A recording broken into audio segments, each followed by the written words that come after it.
কাউকে একটা দেশকে অনেক কিছু দিতে পারে, একটা দেশকে অনেক কিছু দিতে পারে এবং দেশের ভালো কিছু করে দেওয়ার সুযোগ করে দিতে পারে, সেটাও আপনাদের কাছে।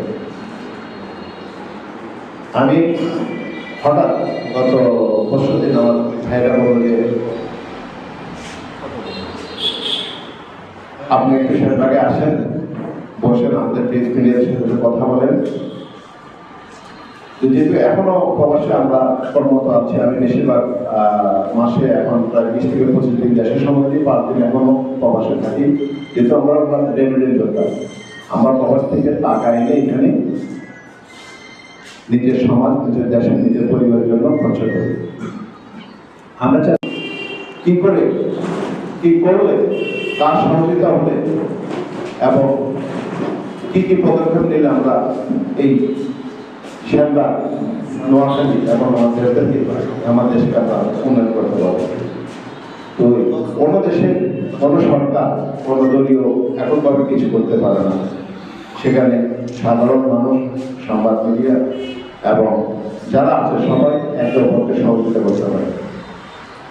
তো আমি জানি না আমি কি করতে পারবো, আমি এতটুকু আশা করি যে আমি শ্যামলাকে, যেহেতু আমাদের তো একটা দায়িত্ব দিয়েছে যে শ্যামলাগের জন্য কিছু করার জন্য, আমি আপনাদের সাথে এতটুকু বলতে পারি আগামীতে ইনশাআল্লাহ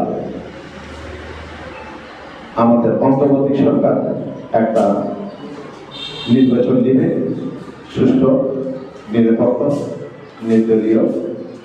সেই নির্বাচনের মাধ্যমে আমরা ইনশাআল্লাহ বাংলাদেশ জাতীয়বাদী দলকে আপনাদের সবার সহযোগিতায় ইনশাআল্লাহ বিজয় আনবো, বিজয় ছেড়ে আনবো এবং বিজয় হবে। এরপরে আমরা একে অপরকে সহযোগিতা করবে এই সরকারকে কিভাবে আরো শক্তিশালী করা যায়, এই সরকারকে মানুষের কর্মসংস্থান বৃদ্ধি করা, স্কুল কলেজ মাদ্রাসা এবং আমাদের শিক্ষা ব্যবস্থা, মানব উন্নয়ন, এগুলি করার জন্য আমরা সবাই একে অপরকে সহযোগিতা করে এগিয়ে যাব। এই প্রত্যাশায় আমি আসলে শ্যামলাকে এসেছি এবং শ্যামলাকে সকলের সহযোগিতা চাচ্ছি। আমার জীবনে নেওয়া পাওয়া কিছু আলহামদুলিল্লাহ আল্লাহ আমাকে যাই দিচ্ছে, আল্লাহর কাছে লাখ লাখ শুকর। আমরা শুধু এখন এতটুকু চিন্তা করি, বাকি